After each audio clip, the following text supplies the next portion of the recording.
ओम शांति। आज 23 दिसंबर 2024 के बाबा के अनमोल मधुर महावाक्य सुनेंगे। आज की मुरली में बाबा कहे, बाबा आया है बच्चों को रिफ्रेश करने के लिए। और कैसे बाबा रिफ्रेश करते हैं? पहली बात बाबा ने कहा, ज्ञान सुना करके तुम्हें रिफ्रेश करते हैं, क्योंकि ये नया ज्ञान है, नई बातें हैं। जितना जितना नई बातें समझते जाएंगे उतना रिफ्रेश होते जाएंगे।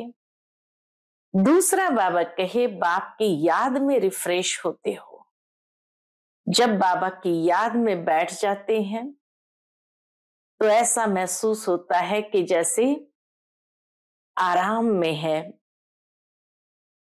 सतयुग में जब जाते हैं वहां तो कोई भी प्रकार का श्रम करने की आवश्यकता ही नहीं, वो है ही विश्रामपुरी, क्योंकि वहां कोई अप्राप्त वस्तु नहीं है। इसीलिए बच्चों को सदा विश्राम है ही है। और तीसरा बाबा कहे, तुम जब शिव बाबा की गोद में आते हो तो भी बच्चों को विश्राम मिलता है। सारी कल्प की थकान जैसे बाबा मिटा देते हैं। उसमें भी विशेषकर रावण राज्य में जब से आए तब आत्मा बहुत थकावट का अनुभव करती है, तो बाबा की गोदी में आने से सारी थकान मिट जाती और रिफ्रेश हो जाते हैं। तो इसीलिए बाबा कहे, बाबा को नित्य याद करते रहो, ज्ञान की नई नई बातें सुनते रहो और बाबा की गोद में समा जाओ।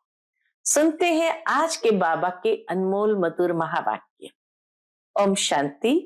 मीठे बच्चे, तुम बाप के पास आते हो रिफ्रेश होने। बाप के मिलने से भक्ति मार्ग की सब थकान दूर हो जाती है। आज की मुरली से प्रश्न है, तुम बच्चों को बाबा किस विधि से रिफ्रेश करते हैं? उत्तर है, पहली बात, बाबा ज्ञान सुना सुना कर तुम्हें रिफ्रेश कर देते हैं। दूसरा, याद से भी तुम बच्चे रिफ्रेश हो जाते हो। वास्तव में सतयुग है सच्ची विश्रामपुरी। वहां कोई अप्राप्त वस्तु नहीं जिसको प्राप्त करने के लिए परिश्रम करना पड़े। और तीसरा, शिव बाबा की गोद में आते ही तुम बच्चों को विश्राम मिल जाता है, सारी थकान दूर हो जाती है। ओम शांति। बाप बैठ समझाते हैं, साथ में ये दादा भी समझते हैं, क्योंकि बाप इन दादा द्वारा बैठ समझाते हैं। बाबा हम बच्चों को समझाते हैं, लेकिन बीच में ये दादा भी समझते हैं, क्योंकि बाबा उनके मुख द्वारा ही बैठ समझाते हैं। जैसे तुम समझते हो वैसे ये दादा भी समझते हैं। दादा को भगवान नहीं कहा जाता, यह है भगवान वाच। बाप क्या समझाते हैं? बाबा आकर हम बच्चों को क्या समझाते हैं? पहली पहली मुख्य बात समझाते हैं, देही अभिमानी भव। क्योंकि अपने को आत्मा समझने बिगर परम पिता परमात्मा को याद कर न सके। इस समय तो सभी आत्माएं पतित है। पतित को ही मनुष्य कहा जाता है, पावन को देवता कहा जाता है। ये बहुत सहज समझने और समझाने की बातें हैं। मनुष्य ही पुकारते हैं। क्या पुकारते हैं? हे पतितों को पावन बनाने वाले आओ। देवी देवताएं ऐसे कभी नहीं कहेंगे। पतित पावन बाप पतितों के बुलावे पर आते हैं। आत्माओं को पावन बनाकर फिर नई पावन दुनिया भी स्थापन करते हैं। आत्मा ही बाप को पुकारती है, शरीर तो नहीं पुकारेगा। पारलौकिक बाप जो सदा पावन है उसे ही सब याद करते हैं। यह है पुरानी दुनिया। बाप नई पावन दुनिया बनाते हैं। कई तो ऐसे भी है जो कहते हैं हमको तो यहाँ ही अपार सुख है, धन माल बहुत है। वह समझते हैं हमारे लिए स्वर्ग यही है। वह तुम्हारी बातें कैसे मानेंगे? कलयुगी दुनिया को स्वर्ग समझना यह भी बेसमझी है। कितनी जर्जरीभूत अवस्था हो गई है। बाबा कहे कलयुगी दुनिया को ही स्वर्ग समझना ये तो बेसमझी है। तो आत्मा की कितनी जर्जरीभूत अवस्था हो गई है। तो भी मनुष्य कहते हैं हम तो स्वर्ग में बैठे हैं। बच्चे नहीं समझाते तो बाप कहेंगे ना तुम क्या पत्थर बुद्धि हो। बच्चे नहीं समझाते हैं तो बाप तो कहेंगे ना तुम क्या पत्थर बुद्धि हो, दूसरे को नहीं समझा सकते हो। जब खुद पारस बुद्धि बने तब तो दूसरों को भी बनावे। पुरुषार्थ अच्छा करना चाहिए, इसमें लज्जा की बात नहीं।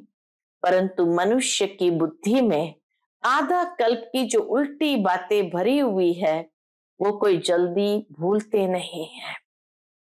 जब तक बाप को यथार्थ रीति नहीं पहचाना है तब तक वह ताकत आ नहीं सकती।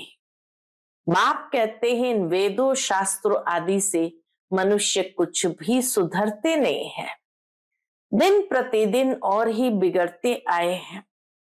सतो प्रधान से तमो प्रधान ही बने हैं।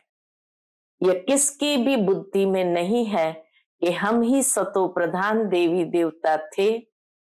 कैसे नीचे गिरे हैं इसको जरा भी पता नहीं है। और फिर 84 जन्म के बदले 84 लाख जन्म कह दिया है तो फिर पता भी कैसे पड़े। बाप बिगर ज्ञान की रोशनी देने वाला कोई नहीं। सभी एक दो के पिछाड़ी दर दर धक्के खाते रहते हैं, नीचे गिरते गिरते पट पड़ गए हैं। सब ताकत खत्म हो गई है। बुद्धि में भी ताकत नहीं जो बाप को यथार्थ जान सके। बाप ही आकर सबकी बुद्धि का ताला खोलते हैं तो कितने रिफ्रेश होते हैं। बाप के पास बच्चे रिफ्रेश होने आते हैं, घर में विश्राम मिलता है ना। बाप से मिलने से भक्ति मार्ग की सब थकान दूर हो जाती है। जितना बाबा से प्यार से मिलते हैं तो बाबा कहे भक्ति मार्ग की सारी थकान दूर हो जाती है। तो बाबा के पास आते ही है कितना रिफ्रेश हो जाते हैं। बाबा कहे बाबा जब घर ले जाते हैं तो घर में भी विश्राम ही मिलता है। सतयुग को भी विश्रामपुरी कहा जाता है। एक तो परमधाम विश्रामपुरी है, दूसरा सतयुग को भी विश्रामपुरी कहा जाता है। वहां तुम्हें कितना विश्राम मिलता है। कोई अप्राप्त वस्तु नहीं जिसके लिए परिश्रम करना पड़े। यहाँ रिफ्रेश बाप भी करते हैं तो ये दादा भी करते हैं। शिव बाबा की गोद में आते इतना विश्राम मिलता है। विश्राम माना ही शांति, विश्राम मिलता माना शांति मिलती है। मनुष्य भी थक कर विश्रामी हो जाते हैं। कोई कहाँ विश्राम के लिए जाते हैं ना, लेकिन उस विश्राम में रिफ्रेशमेंट नहीं है। यहाँ तो बाप तुम्हें कितना ज्ञान सुनाकर रिफ्रेश करते हैं। बाप की याद से भी कितने रिफ्रेश होते हैं और तमो प्रधान से सतो प्रधान भी बनते जाते हैं। सतो प्रधान बनने के लिए यहाँ बाप के पास आते हो। बाप कहते हैं मीठे मीठे बच्चों बाप को याद करो। बाप ने समझाया है कि सारे सृष्टि का चक्र कैसे फिरता है, सर्व आत्माओं को विश्राम कैसे और कहाँ मिलता है। तुम बच्चों का फर्ज है सबको बाप का पैगाम देना। बाप कहते हैं मुझे याद करो तो इस वर्षे के तुम मालिक बन जाएंगे। बाप इस संगम युग पर नई स्वर्ग की दुनिया रचते हैं, जहां तुम जाकर मालिक बनते हो। फिर द्वापर में माया रावण के द्वारा तुम्हें श्राप मिलता है, तो पवित्रता, सुख, शांति, धन आदि सब खत्म हो जाता है। कैसे धीरे धीरे खत्म होता है वह भी बाप ने समझाया है। दुख धाम में कोई विश्राम थोड़ी होता है। बाबा कहे दुख धाम में कोई विश्राम ही नहीं, सुख धाम में विश्राम ही विश्राम है। मनुष्य को भक्ति कितना थकाती है, कितने धक्के खाए हैं, जन्म जन्मांतर भक्ति में कितने थक जाते हैं, कैसे एकदम कंगाल बन गए हैं। ये सारा राज बाप बैठ समझाते हैं। नए नए आते हैं तो उन्हें कितना समझाना होता है। हर एक बात पर मनुष्य कितना सोचते हैं, समझते हैं, कहाँ जादू न हो। अरे तुम ही कहते हो भगवान जादूगर है, तो बाप कहते हैं हाँ मैं बरोबर जादूगर हूं, परंतु वह जादू नहीं जिससे मनुष्य भेड़ बकरी बन जाए। ऐसा तामसिक जादू नहीं करते हैं। यह बुद्धि से समझा जाता है। यह तो जैसे रीढ़ मिसल है, गायन भी तो है सुर मंडल के साज से। क्या जाने इस समय तो जैसे सभी मनुष्य रीढ़ बकरियां हैं। ये बातें सारी यहाँ की है, इस समय का ही गायन है। कल्प के पिछाड़ी को भी मनुष्य समझ नहीं सकते। चंडिका का कितना बड़ा मेला लगता है, चंडिका देवी का कितना बड़ा मेला लगता है। वह कौन थी? कहते हैं वह एक देवी थी। ऐसा नाम तो वहां कोई होता ही नहीं। सतयुग में कितने अच्छे सुंदर नाम होते हैं। सतयुगी संप्रदाय को श्रेष्ठाचारी कहा जाता है। कलयुगी संप्रदाय को तो कितना अच्छी अच्छी टाइटल देते हैं। अभी के मनुष्य को श्रेष्ठ नहीं कहेंगे, देवताओं को श्रेष्ठ कहा जाता है। गायन भी है, मनुष्य से देवता किए करत न लागी वार। मनुष्य से देवता, देवता से मनुष्य कैसे बनते हैं? ये राज बाप ने तुम्हें समझाया है। उनको डीटी वर्ल्ड, इनको ह्यूमन वर्ल्ड कहा जाता है। दिन को सोजरा, रात को अंधियारा कहा जाता है। ज्ञान है सोजरा, भक्ति है अंधियारा, अज्ञान नींद कहा जाता है ना। तुम भी समझते हो कि आगे हम कुछ भी नहीं जानते थे तो नेति नेति कहते थे, अर्थात हम नहीं जानते। अभी तुम समझते हो हम भी तो पहले नास्तिक थे, बेहद के बाप को ही नहीं जानते थे। वह है असली अविनाशी बाबा, उसे सर्व आत्माओं का बाप कहा जाता है। तुम बच्चे जानते हो अभी हम उस बेहद के बाप के बने हैं। बाप बच्चों को गुप्त ज्ञान देते हैं। यह ज्ञान मनुष्य के पास कहाँ मिल न सके। बाबा कहे ये ज्ञान मनुष्य के पास कहाँ मिल न सके। आत्मा भी गुप्त है, गुप्त ज्ञान आत्मा धारण करती है। आत्मा ही मुख द्वारा ज्ञान सुनाती है। आत्मा ही गुप्त बाप को याद करती है। बाप कहते हैं बच्चों देह अभिमानी नहीं बनो। देह अभिमान से आत्मा की ताकत खत्म होती है। आत्म अभिमानी बनने से आत्मा में ताकत जमा होती है। बाप कहते हैं ड्रामा के राज को अच्छी रीति समझकर चलना है। इस अविनाशी ड्रामा के राज को जो ठीक रीति जानते हैं वह सदा हर्षित रहते हैं। इस समय मनुष्य ऊपर जाने की कितनी कोशिश करते हैं। समझते हैं ऊपर में दुनिया है, शास्त्रों में सुन रखा है ऊपर में दुनिया है, तो वहां जाकर देखे। वहां दुनिया बसाने की कोशिश करते हैं। दुनिया तो बहुत बसाई है ना। बाबा कहे दुनिया तो बहुत बसाई है ना।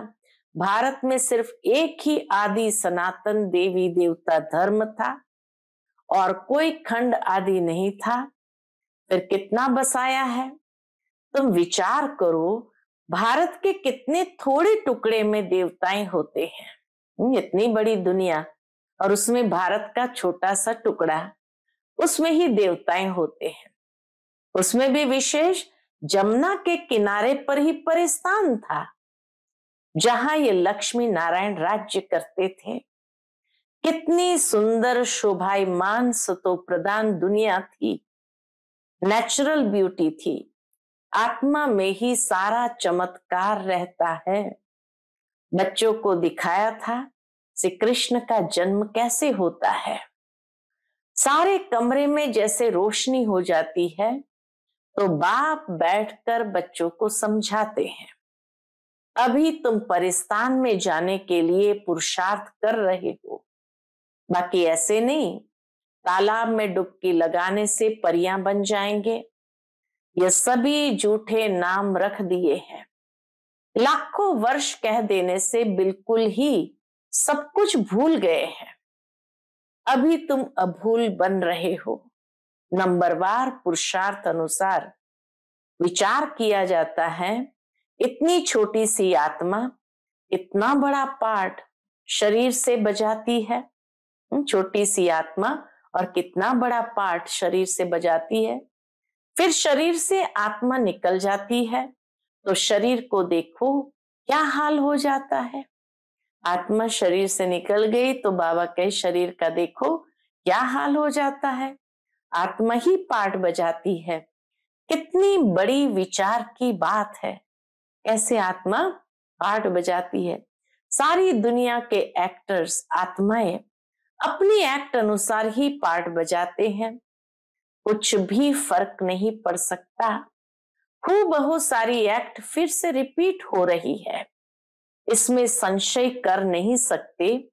हर एक की बुद्धि में फर्क पड़ सकता है, क्योंकि आत्मा तो मन बुद्धि सहित है ना।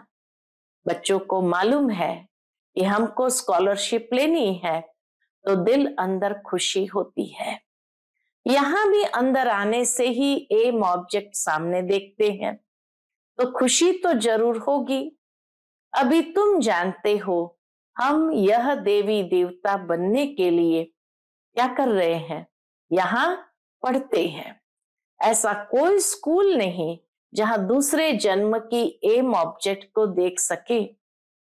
तुम देखते हो कि हम लक्ष्मी नारायण कैसे बन रहे हैं। अभी हम संगम युग पर है, जो भविष्य में इन जैसा लक्ष्मी नारायण बनने की पढ़ाई पढ़ रहे हैं।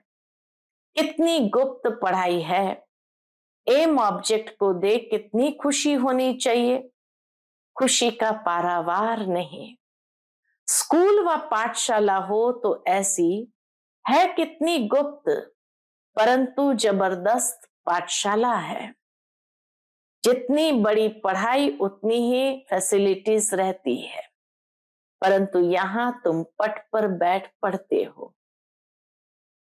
आत्मा को पढ़ना होता है, फिर चाहे पट पर बैठे चाहे तख्त पर, परंतु खुशी से खग्गियां मारते रहो कि इस पढ़ाई को पास करने के बाद हम जाकर के यह बनेंगे। अभी तुम बच्चों को बाप ने आकर अपना परिचय दिया है कि मैं इनमें कैसे प्रवेश कर तुम्हें पढ़ाता हूं। बाबा ने सारा ज्ञान का रहस्य हमारे सामने खोल दिया। कैसे बाबा ब्रह्मा तन में आकर के हम बच्चों को ये पढ़ाई पढ़ाते हैं। बाप देवताओं को तो नहीं पढ़ाएंगे। देवताओं को ये ज्ञान कहाँ है। वास्तव में देवताओं को तो प्रारब्ध प्राप्त हुई है। ज्ञान के आधार से पुरुषार्थ तो यहाँ करना होता है, इसलिए वहां ज्ञान नहीं। मनुष्य तो मूंझते हैं, क्या देवताओं में ज्ञान नहीं है। देवताएं ही इस ज्ञान से देवता बनते हैं। देवता बनने के बाद फिर ज्ञान की क्या दरकार है। लौकिक पढ़ाई से बैरिस्टर बन गया, कमाई में लग गया, फिर बैरिस्ट्री पढ़ेंगे क्या? एक बार बैरिस्टर बन गया तो क्या फिर बैरिस्ट्री पढ़ेंगे क्या? पढ़ने की आवश्यकता ही नहीं, बन गए, अभी तो उसका प्रैक्टिकल स्वरूप बन करके उसको भोगना है। इसी तरह देवताएं वहां ज्ञान के माध्यम से पुरुषार्थ नहीं करते हैं, पुरुषार्थ यहाँ करते हैं, वहां प्रारब्ध पाई और देवता पद पाया, और फिर बाबा कहे वहां उस प्रारब्ध को भोगते हैं, वहां पढ़ाई है ही नहीं। अच्छा, मीठे मीठे सिकिलते बच्चों प्रति माता पिता बाप दादा का याद प्यार और गुड मॉर्निंग। रूहानी बाप की रूहानी बच्चों को नमस्ते। हम सभी रूहानी बच्चों की रूहानी माता पिता बाप दादा को याद प्यार, गुड मॉर्निंग और नमस्ते नमस्ते। शुक्रिया बाबा, शुक्रिया। आज की मुरली से धारणा के लिए मुख्य सार है। पहली पॉइंट, अविनाशी ड्रामा के राज को यथार्थ समझ हर्षित रहना है। इस ड्रामा में हर एक एक्टर का पार्ट अपना अपना है जो हूबहू बजा रहे हैं।